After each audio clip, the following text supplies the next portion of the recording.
Hai Kombotan Geng, selamat datang di Kombotan, komunikasi podcast andalan, tempat ngobrol anak komunikasi yang penuh inspirasi dan aksi tentunya. Kali ini saya Esa selaku pembawa acara dalam acara podcast hari ini, dan kita kedatangan tamu spesial yang suaranya mungkin udah sangat sering banget didengar oleh masyarakat lokal Kendal, yaitu Mbak Nuris. Kita berada di sini. Halo semuanya, salam kenal. Terima kasih loh sudah mengundang di kesempatan kali ini. Baik Mbak, bagaimana kabarnya hari ini? Kabarnya alhamdulillah sehat dan juga bahagia. Esa gimana kabarnya? Alhamdulillah banget sehat. Udah bahagia lumayan juga ya, bahagia. Bahagia juga ya. Ya, okay. tentunya itu bahagia itu penting kan. Kelihatannya Mbak Nuris sangat produktif banget nih pulang kerja kan. Iya, kelihatannya pulang kerja langsung ke sini. Terima kasih banyak sudah meluangkan waktu untuk datang ke podcast Kombotan kita, dan terima kasih udah siang-siang ke sini, capek-capek pulang kerja langsung ke sini ya, Mbak. Ya pokoknya dengan senang hati, apapun kalau buat Unis mah los aja ya. Oke. Tanpa pikir panjang. Mbak Nuris ini adalah salah satu alumni dari Ilmu Komunikasi Universitas Slamet Sri Kendal, dan seorang penyiar radio juga, MC, dan juga admin akun media lokal yang aktif di berbagai info-info Kendal terkini tentunya ya. Yep. Yuk langsung kita mulai berbincang-bincang lebih panjang lagi kepada Mbak Nuris. Dan saya sebagai mahasiswa di Universitas Slamet Sri Kendal, dan saya tuh ingin menanyakan beberapa pertanyaan mengenai apakah Mbak Nuris itu dari awal seseorang yang ekstrovert karena bisa memulai karir dari penyiar radio, terus MC, pasti kan public speaking-nya bagus juga kan. Apakah memang benar-benar kita ekstrovert kita bisa melakukan seperti itu, atau kalau introvert kita susah gitu, Mbak?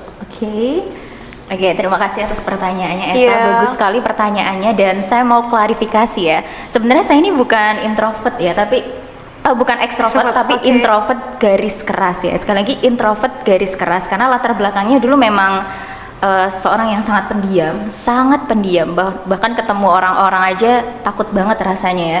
Jangankan untuk ngomong di depan orang-orang, ketemu aja, melihat lewat aja tuh nggak berani dulu ya. Jadi kalau ada orang-orang ada ngerumpi ibu-ibu di depan rumah, aduh aku lebih baik tidak keluar ya, lebih baik di dalam kamar aja, nunggu sampai orang-orang itu masuk ke rumah baru berani keluar. Jadi se-introvert itu dan se-antisosial itu dulu sebenarnya. Tapi ya karena menjadi introvert garis keras dan juga antisosial itu sangat tidak nyaman ya saya. Jadi mulai belajar dari situ, akhirnya menemukan bakatnya sebenarnya di mana sih, dan berani coba untuk pertama kali itu penyuluhan, berani ikut audisi, bukan audisi sih, kayak di sekolah tuh dikasih kesempatan siapa yang mau ikut ini, akhirnya nyoba, dan pas nyoba itu ternyata dapat hal positif gitu dari gurunya, dapat apresiasi. Nah itu apresiasi itu penting banget, dapat apresiasi, dan akhirnya mau belajar dan ya sampai sekarang masih terus belajar. Oh oke, Mbak Nuris. Berarti kan asal mula dari Mbak Nuris tertarik pada public speaking kan ikut kegiatan-kegiatan tersebut kan berarti ya? Kegiatan di sekolah sih dulu aktif. Jadi di SMA itu ada ekstrakurikuler broadcasting ya dulu ya. Iya. Kebetulan fokusnya itu di penyiaran radio kalau di SMA, namanya Semagem FM. Nah, ikut di situ dari kelas 1, dan ternyata ya itu dapat banyak apresiasi dari guru, dari teman-teman. Akhirnya ya berlanjut terus belajar. Situ. Tapi kira-kira untuk menjadi seorang penyiar radio kan beberapa tantangan itu ada kan? Kira-kira tantangan yang dialami Mbak Nuris sebagai penyiar radio itu seperti apa sih, Mbak? Kayak tantangannya bertahannya itu sih Esa. Kalau memulai itu kan mudah ya, komitmennya yang susah. Apalagi radio ya, di era sekarang itu kan eksistensinya udah nggak begitu eksis ya radio itu. Apalagi banyak saingannya kayak yang lain, podcast, apalagi podcast di YouTube itu bahkan kita tidak hanya bisa mendengar suaranya ya, tapi bisa melihat visualnya juga. Nah mungkin radio itu menjadi tersingkirkan ya di situ. Namun meskipun begitu ya sampai sekarang radio itu masih tetap mengudara, bahkan pendengarnya pun masih dibilang banyak ya. Jadi banyak pendengar yang masih bertahan di radio, meskipun kalau untuk menarik pendengar-pendengar baru itu bisa dibilang susah ya. Jadi banyak radio yang memang sudah gulung tikar ya saya. Ya bisa dilihat aja sekarang ini banyak stasiun radio yang sudah gulung tikar. Jadi bertahan aja tuh udah bagus banget sih kalau untuk radio. Jadi tantangannya kalau untuk jadi penyiar mungkin ini ya, belajarnya memang harus konsisten, terus mood sih ya, kan kita ngomong ya, dan kalau siaran itu harus smiling voice. Jadi kita tuh ngomong meskipun gak ada yang lihat, hanya di kabin sendirian, kita tuh harus smiling voice. Jadi ketika kita berbicara harus dengan tersenyum gitu. Jadi kedengaran kan, tersenyum sama tidak itu kedengarannya tuh bagaimana. Jadi smiling voice-nya itu. Nah kalau moodnya lagi berantakan gitu ya, misalnya susah banget. Kalau moodnya lagi nggak enak harus ngomong sambil tersenyum, harus cheerful, halo sobat Kendal dan bla bla bla, itu susah. Jadi tantangannya ya itu sih, harus profesional kerja. Jadi meskipun moodnya lagi nggak bagus ya harus itu tetap tersenyum, smiling voice. Senyum itu penting kan. Tapi kan biasanya kalau anak muda sekarang itu kan jarang banget dengerin radio kan. Menurut Mbak Nuris ya, untuk bisa menarik anak muda sekarang untuk mulai tertarik lagi dengan radio itu kira-kira bagaimana Mbak? Ini sih, dengan cara seperti apa gitu? Untuk bisa menarik ini ya, anak muda ya untuk dengerin radio ya. Caranya mungkin dari radionya sendiri ya, banyak harus mengikuti zaman. Jadi kita mendengarkan radio itu, untuk sekarang kalau saya kan penyiar di Suara Kendal ya. Jadi Suara Kendal itu tidak hanya bisa didengarkan melalui radio analog saja, tapi juga bisa didengarkan melalui streaming. Jadi kita bisa mendengarkan cukup dari gadget saja. Jadi dimanapun, kapanpun bisa mendengarkan radio, ada streamingnya ya. Kalau mungkin teman-teman mau dengar bisa di www.suarakendal.com.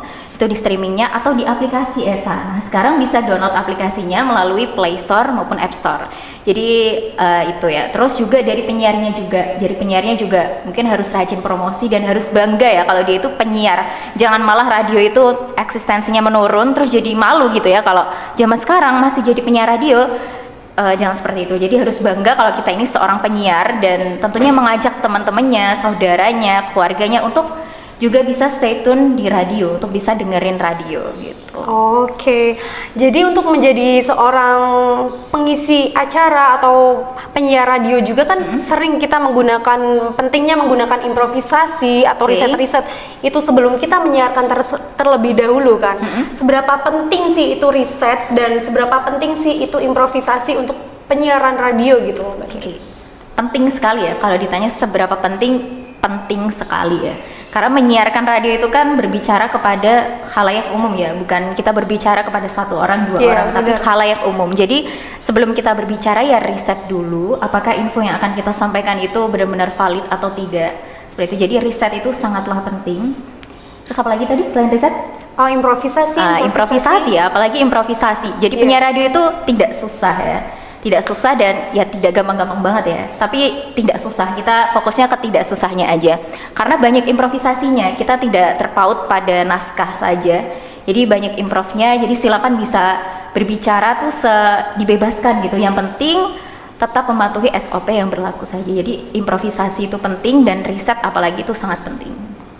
Improvisasi kan itu penting. Tadi kan juga Mbak Nuris membahas mengenai kalau misal kita melakukan siaran radio, mood kita jelek, itu kan kita harus benar-benar mengatasinya gimana sih. Tapi pernah nggak sih benar-benar Mbak Nuris itu lagi nggak mood banget, terus keadaan waktu itu harus siaran lah gitu. Jadi kita harus bagaimana nih, aku kok benar-benar nggak mood banget, bagaimana caranya ini, cara mengatasi semua ketidaknyamanan ini gitu. Kembali lagi kepada keprofesionalan kerja ya. Iya, kembali lagi kepada ke situ. Jadi meskipun kita nggak mood, yang namanya apalagi menjadi penyiar kerja ya tetap harus profesional ya. Meskipun kita senyumnya tuh cuman pas ngomong aja, senyum-senyum, setelah itu kita selesai ngomong, kita cemberut lagi, kita nangis lagi. Ya begitulah. Yang penting ketika kita sedang ngomong ya tetap profesional. Kecuali kalau mood ya tetap harus ngomong ya. Tapi kalau sakit, apalagi pas batuk, suara serak, nah itu kan nggak bisa ya kita ngomong ya. Nah mau nggak mau memang kita izin dulu kalau kita tidak bisa berbicara gitu. Mungkin kita cuma playlist lagu aja, atau info-info iklan yang sudah direkam sebelumnya gitu. Gak apa sih kalau di Suara Kendal sih, nggak apa-apa. Atau mungkin kita bisa izin nggak usah siaran. Tapi kalau nggak mood, ya itu lebih baik izin tidak berangkat siaran dan harus ada yang menggantikan daripada kita berangkat dalam keadaan yang tidak berantakan saja, gitu, tidak baik-baik saja, meskipun it's okay to not be okay ya. Tidak apa-apa ketika tidak baik-baik saja, tapi daripada kita ngomong dan apa yang kita sampaikan ini berantakan ya, karena kalau lagi nggak mood kan nggak fokus ya saya. Iya benar sekali sih itu. Jadi ya lebih baik tidak usah siaran.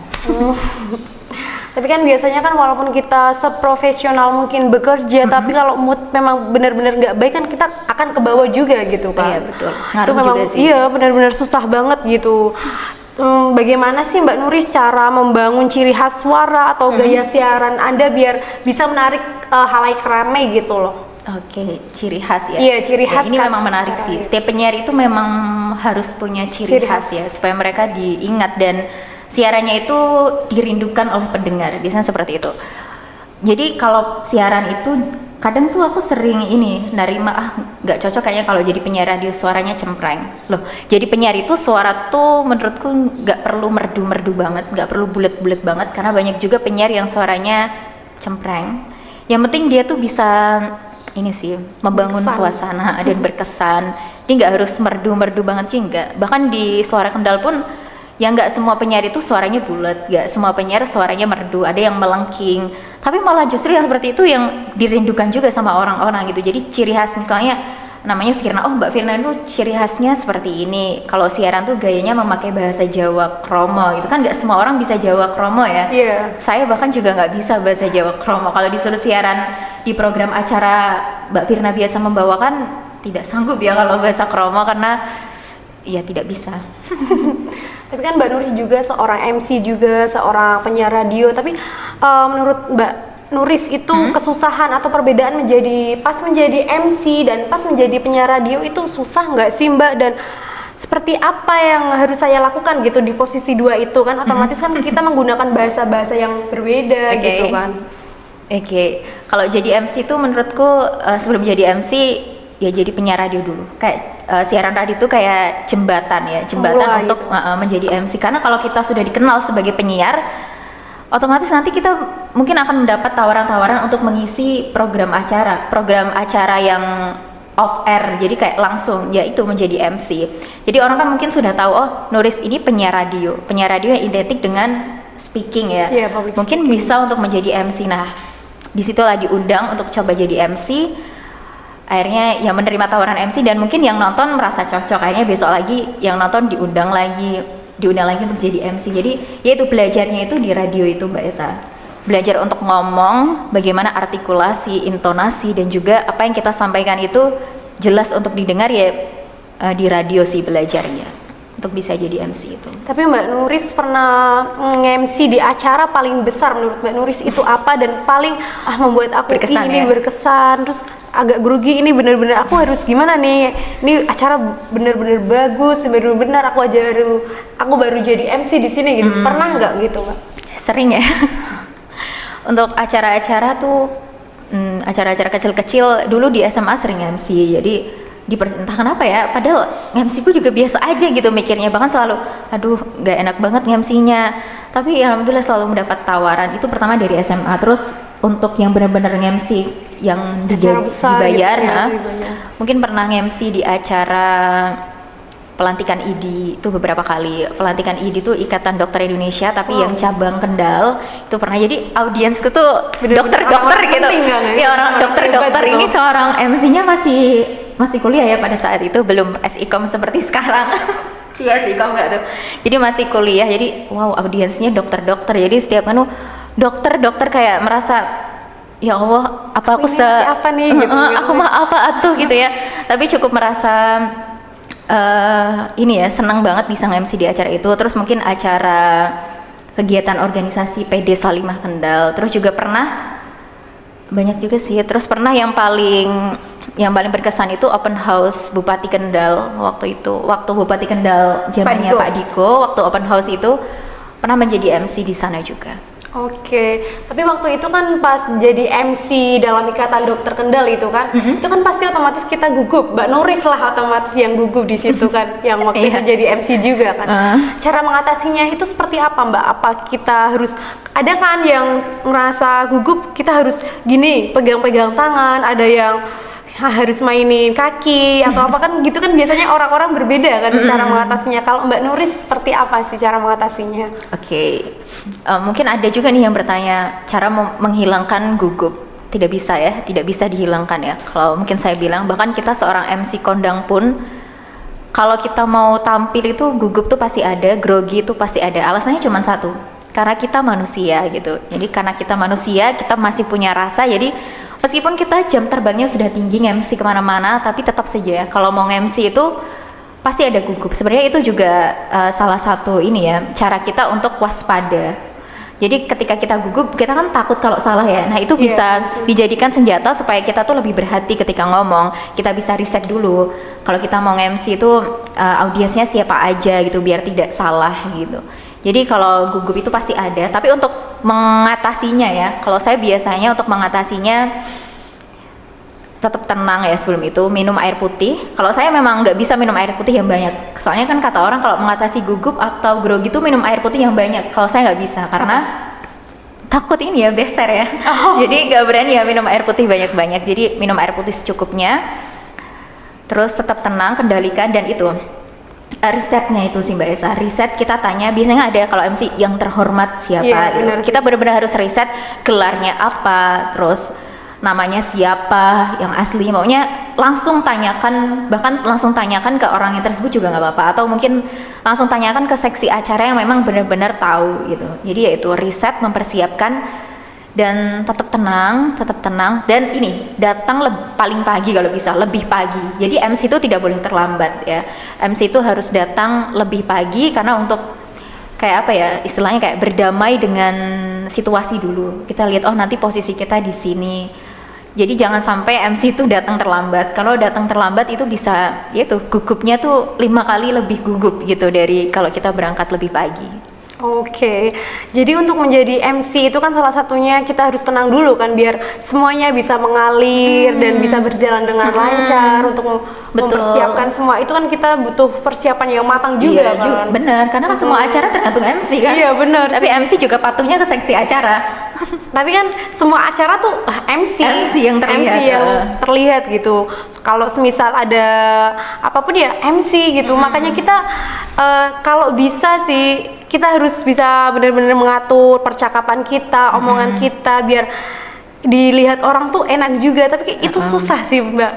Benar-benar susah. Tipsnya itu yang benar-benar sering Mbak Nuris lakukan, tips untuk mereka-mereka yang ada di sana, khususnya untuk mahasiswa ilmu komunikasi yang ingin menjadi MC itu tips yang paling akurat menurut Mbak Nuris bagaimana deh? Mulai aja dulu sih. Mulai aja dulu Karena kalau cuman kita belajar teorinya tapi kita belum pernah praktek langsung, itu sama aja. Karena poinnya di MC itu adalah kita menyesuaikan situasi dan suasana. Karena jadi MC juga, misalnya rundown udah dikirim nih, jebret gitu. Tapi sering banget malah ya, itu bisa gitu. Berubah gitu. Misal audiensnya yang sambutan harusnya ini tiba-tiba tidak datang, itu berubah. Terus tiba-tiba ada apa, rundownnya akhirnya dirubah, ditukar. Pokoknya sering kali berubah. Jadi harus siap dengan itu. Jadi MC itu yang paling penting adalah ya mulai aja dulu, tapi sejauh sebelum memulai kita harus belajar dulu. Tapi tetap saya juga dulu pas awal-awal sering ada salah, tapi itu wajar ya karena masih belajar. Jadi intinya mulai aja dulu, jangan takut mencoba meskipun grogi banget, ya itu harus mencoba sih. Tapi pernah nggak sih Mbak ada cerita lucu pas MC gitu yang benar-benar berkesan banget? Ih dulu aku waktu MC kok pernah kejadian gini ya, kok bisa ya gitu. Pernah nggak sih ceritain sedikit kalau ada sih Mbak yang lucu gitu? Oke. Yang lucu ya? Bukan lucu sih, memalukan mungkin ya. Memalukan dan jangan sampai ini terulang juga. Mungkin ini ya salah penyebutan gelar. Ya harusnya bacanya apa gitu ya, saya juga sampai lupa karena lama sekali. Tapi saya nyebutnya tuh bukan sesuai gitu loh, nggak sesuai gelarnya. Akhirnya malu banget ya, sampai pas beliaunya yang tak panggil itu sambutan tuh akhirnya ya mengklarifikasi itu MC-nya salah, nyebutnya harusnya bukan itu tapi ini. Nah itu juga buat jadi pengalaman aja sih Mbak Esa. Jadi apalagi itu ya, kita mau manggil audiens itu harus benar-benar dipastikan dulu, harus di riset dulu. Terus kalau yang lucu tuh apa ya, sebentar mic jatuh gitu mungkin waktu dipegang pernah, atau Kalau lucu banget apa ya? Jarang berarti ya? Kayaknya terlalu formal banget. Nggak ada. Saya seringnya soalnya ini formal. MC formal, lebih sukanya ke formal gitu. Kalau MC yang non formal itu bisa biasa atau gimana menurut Mbak Nuris? Nggak biasa sih, nggak biasa MC wedding. Soalnya MC wedding kan ini ya lebih semi formal. Semi formal. Terus biasanya MC wedding tuh nggak cuma MC tapi juga entertain juga. Iya sih benar. Nah, jadi harus bisa nyanyi, harus bisa ini, harus bisa itu. Pokoknya multi talent ya. Jadi kayaknya belum bisa sih. Kalau MC wedding itu kan bisa mencairkan suasana. Itu susah juga sih. Lah itu butuh kajian lebih dalam lagi tuh ya. Iya sih, mencairkan suasana itu kan bener-bener paling susah. Soalnya kalau acara kayak gitu formal, monoton, mungkin otomatis sudah kan ada schedule-nya. apa sih itu gitu kan, bingung sendiri gitu. Terus Mbak Nuris kan juga salah satu dari admin media berita lokal di Kendal juga kan. Asal mula bisa terlibat dalam akun media lokal tersebut tuh gimana sih Mbak? Nyebutnya akun media lokal ya, langsung sebut merek aja boleh nggak sih? Ya nggak apa-apa sih, itu liputan Kendal terkini kan. Langsung disebut nggak tuh? Liputan Kendal terkini yang katanya banyak kontroversi ya, tapi sekarang sudah tidak. Awalnya ya tadi ya pertanyaannya ya, awal bisa bergabung di sana. Oke, jadi LKT atau Liputan Kendal Terkini itu kan sebuah media ya, dan itu independen ya. Jadi tidak dinaungi oleh dinas apapun atau lembaga apapun ya. Jadi benar-benar itu kita berdiri sendiri dan dikelola sendiri gitu ya. Tidak ada campur tangan dari instansi manapun. Awalnya itu dulu lagi-lagi dari sosial media ya Mbak Esa. Nah ini di sini pentingnya branding di sosial media, apalagi di era sekarang yang semuanya itu serba digital ya.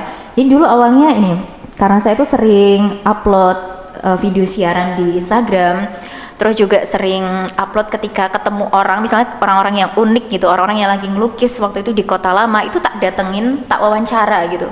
Jadi semalu-malu ini tuh aku dulu tak wawancara terus tak upload di Instagram. Nah adminnya Liputan Kendal itu nonton, pas nonton terus akhirnya di DM terus diajak untuk gabung di Liputan gitu. Kendal, dan pada saat itu cuma saya gitu yang diajak, karena kan kembali lagi LKT itu kan bukan milik siapa-siapa gitu, jadi milik ya kayak misalnya aku iseng buat Liputan Kendal, cuman sebatas itu, dan sampai sekarang followersnya sudah ratusan ribu dan sudah centang biru ya. Wow, dan sudah jadi ini sih trendsetter di Kendal. Aku juga tidak menyangka ya, dulu gabung sejak masih puluhan ribu sampai sekarang sudah ratusan ribu dan masih bertahan sampai sekarang, dan itu eksis juga ya. Tapi kira-kira tantangan apa sih yang paling sering dihadapi saat mengelola akun tersebut, mengelola akun media lokal tersebut lah gitu Mbak? Tantangan yang berat atau mungkin kan komenan-komenan kadang juga kan ya gitulah ya, netizen gitu. Iya, tantangannya ini sih kenetralannya sih. Soalnya kadang tuh masih ini Mbak, ketika kita ngupload sesuatu yang bisa dibilang itu kontroversi, banyak sekali pihak yang kontra dengan itu ya. Banyak juga ancaman yang kita dapat. Jadi kalau misalnya kita memposting sesuatu yang perlu memang kita kritisi, nah itu langsung ya, siapa yang kita kritisi itu langsung menghubungi, langsung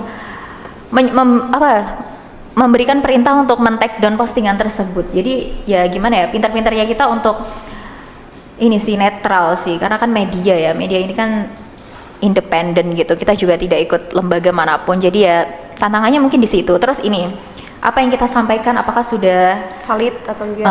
Valid atau mungkin sudah memenuhi etika jurnalistiknya belum, kode etik jurnalistiknya tuh sudah sesuai atau belum sih. Dan ini sih Mbak, hoaxnya ini loh.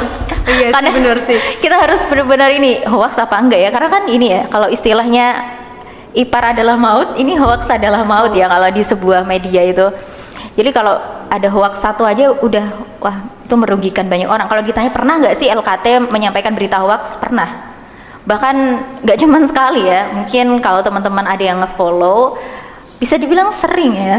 Karena di sini kan adminnya 2 ya, saya dan ada yang satu gitu, dan kebetulan yang satu itu bisa dibilang admin utama. Jadi mungkin kadang masih suka juga nih menyampaikan berita-berita hoax atau mungkin yang masih jauh lah dari jadi kebenarannya gitu. Tapi ya sampai sekarang kita masih belajar sih pokoknya untuk terus menyampaikan berita-berita yang memang benar dan juga valid gitu. Tantangannya itu sih. Tapi untuk sejauh ini ya, ilmu komunikasi yang dapat didapatkan Mbak Nuris dari kampus itu membantu dalam mengelola akun media sosial nggak sih? Kayak aku dapat ilmu dari kampus, harus bagaimana lah cara mengatur akun-akun ini gitu. Kepake banget sih ya ilmu dari kampus ini, dari ilmu komunikasi ya. SIKOM, Sarjana Ilmu Komunikasi, sangat membantu sekali dalam peran-peran saya di masyarakat, terutama tadi yang ditanyakan mengelola akun ya. Cara mengelola akunnya itu.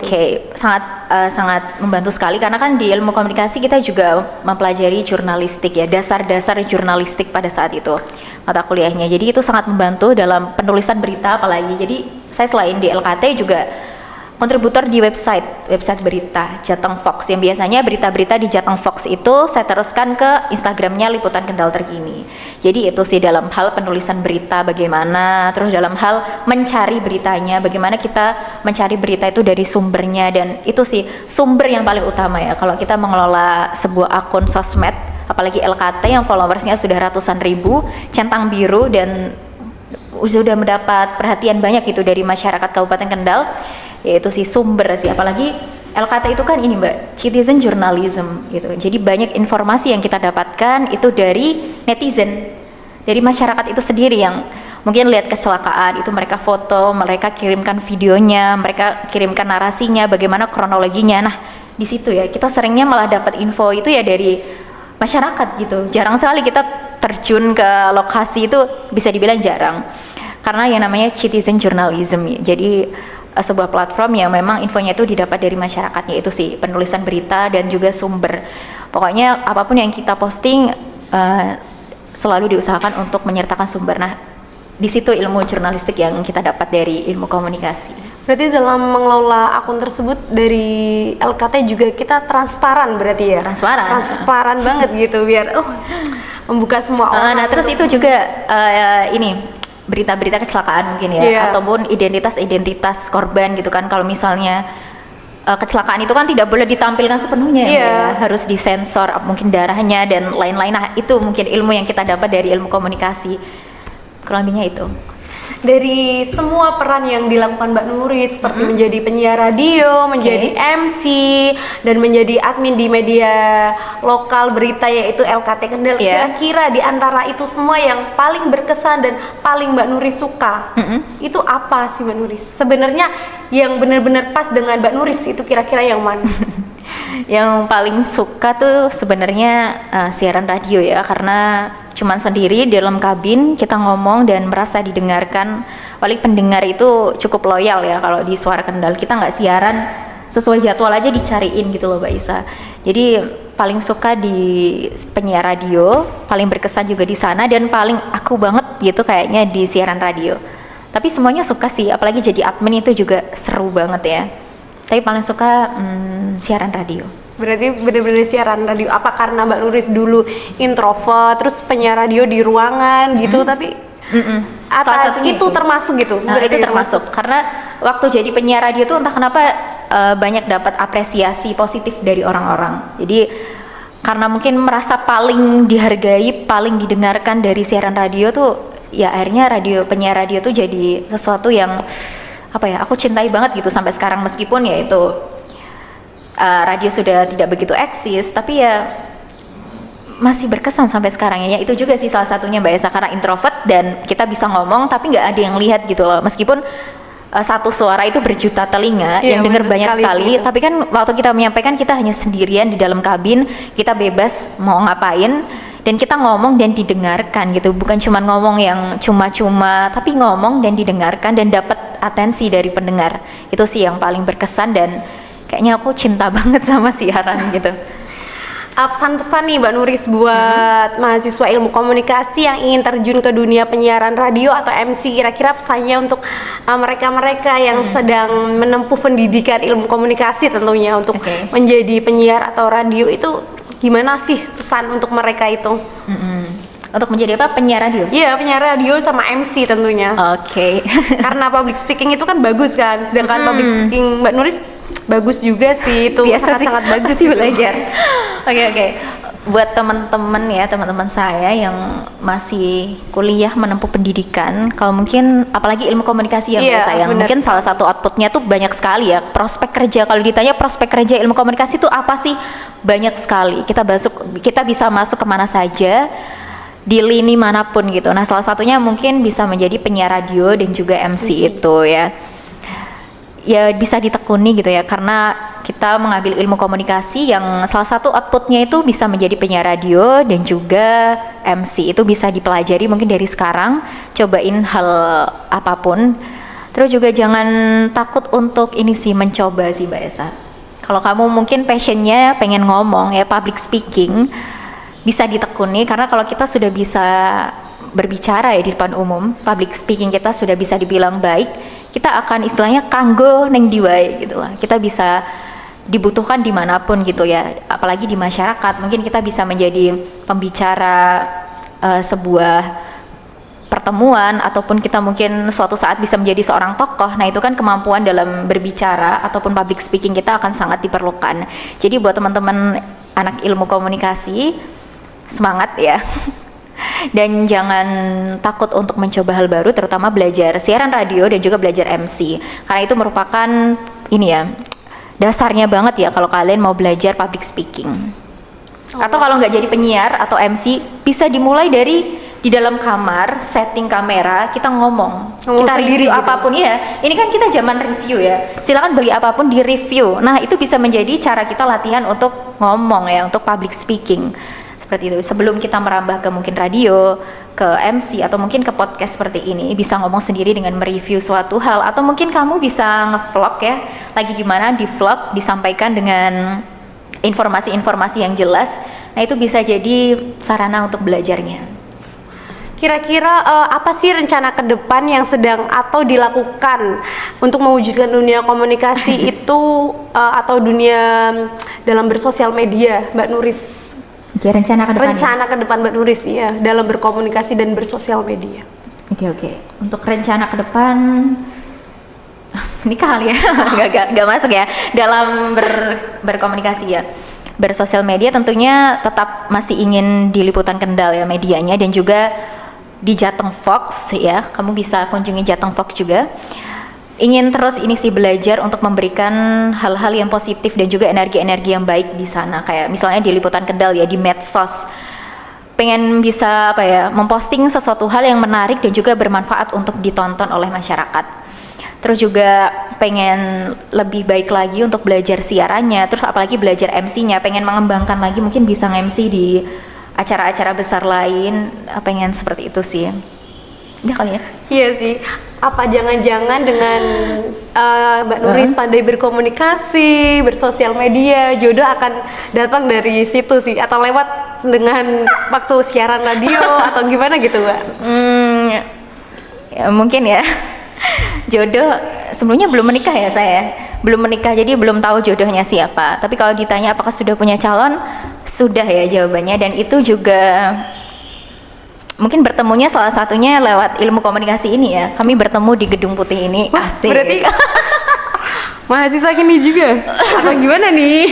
Ya intinya kami bertemu di Gedung Putih ini, dan dia mengenal Nuris tuh dari siaran-siaran yang Nuris sampaikan. Karena jujur saya ini sangat jarang untuk bercerita kepada teman ataupun saudara ataupun siapapun, tapi lebih seringnya bercerita kepada radio ya ketika siaran. Nah biasanya apa yang saya rasakan seringkali itu jadi topik untuk siaran. Jadi mungkin dia gitu ya mengenal Nuris dari mendengarkan siaran-siaran Nuris selama ini.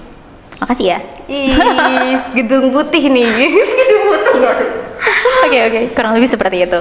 Oke. Di mana sih peran pendengar bisa mengikuti kayak karya-karya atau kegiatan Mbak Nuris selanjutnya gitu? Di mana para pendengar bisa mengikuti semua itu gitu kayak? Oke, menarik sekali ya. Buat teman-teman mungkin yang kepo orang ini tuh siapa, orang yang sederhana ini bisa dijumpai di mana. Kebetulan saya juga cukup aktif di medsos. Silakan teman-teman bisa kunjungi aja akun Voice Over Amatiran atau Nuris 05_. Bisa di like di situ, dikepoin isinya apa aja. Barangkali kalau dirasa memang postingan-postingan tersebut bermanfaat, bisa di like ya, atau di follow ya Atau mungkin kamu bisa juga kunjungi YouTube-nya Nuristik. Di situ juga banyak ada karya-karya saya yang lain, VO ya, yang paling penting VO. Atau bisa juga follow akun Liputan Kendal terkini ya, barangkali kamu orang Kendal, atau mungkin bisa juga orang luar Kendal yang pengen tahu info-info seputar Kendal terkini, terupdate dan teraktual. Silahkan bisa follow akun Liputan Kendal terkini. Atau kalau kamu berminat untuk mengirimkan berita apapun silahkan, kebutuhan publikasi dan lainnya silahkan bisa juga untuk kunjungi website Jateng Fox. Oke, wah ternyata tidak terasa ya udah beberapa menit kita melakukan obrolan-obrolan yang sangat seru ini. Singkat sekali ya. Iya sih, tapi asik juga ya ternyata ya ngobrolin masalah ini. Tidak terasa obrolan kita udah sampai di sini ya Mbak, luar biasa sekali bisa ngobrol kita hari ini bareng Mbak Nuris. Banyak banget ilmu yang kita ambil dalam pembicaraan dan obrolan-obrolan kita pada hari ini. Mulai dari tips menjadi MC yang percaya diri, seru, dan penyiar radio bisa menjadi MC yang seru, penyiar radio yang bisa berkesan bagi orang-orang banyak, bahkan jodoh akan dapat dari siaran juga, dari omongan juga, dari komunikasi kita juga, sampai bagaimana bisa mengelola media lokal, kita tetap informatif dan relevan. Itu semua ilmu yang disampaikan dari Mbak Nuril, semoga bermanfaat bagi kita semua. Terima kasih kepada Mbak Nuris udah datang dalam podcast Kompotan kita. Semoga lain waktu kita bisa ngobrol lebih banyak lagi, semoga tambah sukses ke depannya. Amin, terima kasih. Lancar semua rezeki dan jodoh, semoga dipermudah untuk lebih ke jenjang lebih baik lagi lah. Iya, amin amin. Terima kasih juga untuk podcast Kompodan sudah mengundang saya. Iya, terima kasih kembali. Semoga apa yang disampaikan ada hal baiknya ya. Kalau ada hal baik silakan bisa diterima. Kalau memang banyak nggak baiknya silakan bisa di skip aja ya. Oke, terima kasih ya Mbak Nuris. Buat teman-teman yang lagi kuliah di ilmu komunikasi atau siapapun yang tertarik dalam dunia public speaking atau media sosial, semoga episode ini bisa menjadi inspirasi dan bekal kalian untuk mulai berkarya dan dari sekarang. Oke, terima kasih. Jangan lupa follow podcast ini dan nyalakan notifikasinya biar nggak ketinggalan episode menarik Kompodan. Kalian juga bisa share episode ini ke teman-teman kalian yang butuh insight yang seru.